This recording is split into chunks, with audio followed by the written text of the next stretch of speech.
unimos em prol de adorar ao Senhor.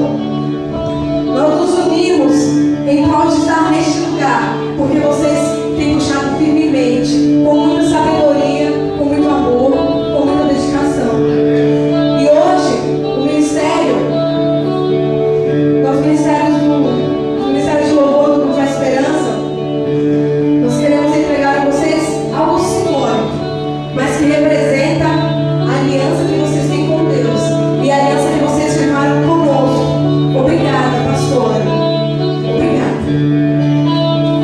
Obrigada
graça e a paz, amém? Amém. Irmãos, essa é uma das vezes muito raras que vocês me veem falar aqui em cima. Graças a Deus, Deus tem usado bastante pessoas com sabedoria para estar ministrando a palavra, e eu também não vim ministrar, só vim fazer os meus agradecimentos. E lembrando que tudo isso só aconteceu, primeiramente, por permissão de Deus. E segundo, pelo príncipe e pastor, porque se não fosse por eles dois, isso nada tinha acontecido. Então eu agradeço muito a Deus por tudo isso que fez, ao bispo que confiou esse trabalho em nossas mãos, a pastora também que nos incentivou muito, e também aos levitas, que isso tudo só aconteceu por vocês. Porque só existe um líder se tiver liderado. Se não tiver liderado, não há líderes. E vocês têm se mostrado muito fiéis, e Deus só tem a agradecer a vocês somente por Deus. Amém? E eu creio que Deus fará coisas muito melhores, muito mais bonitas, através do esforço de cada um de vocês. Amém? Beijo no coração de vocês todos. Deus abençoe. Deus abençoe a igreja por nos receber em nome de Jesus. Amém.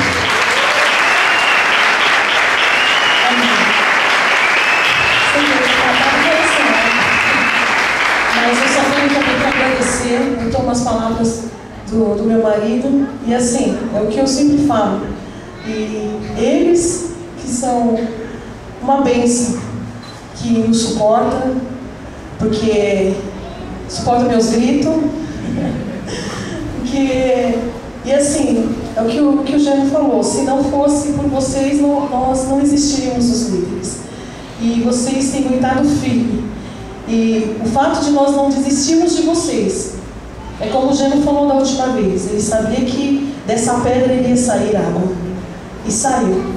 Está aqui. Vocês estão aqui. Então tudo isso aconteceu por causa de vocês. Porque vocês são uma bênção. Nós acreditamos, nós sabíamos que se nós pegássemos no pé de vocês, se nós cutucássemos, ia sair alguma coisa. E saiu, está aí a prova. Vocês são prova disso. Deus abençoe a vida de vocês. E vocês têm, mais do que nunca, sabem que nós amamos vocês. Deus abençoe. Vamos aplaudir o Senhor mais uma vez. Aleluia. Meus irmãos, nós estamos em campanha. No domingo que vem nós vamos estar encerrando a campanha. E nós vamos ungir hoje todos que estão na campanha com óleo, o bálsamo.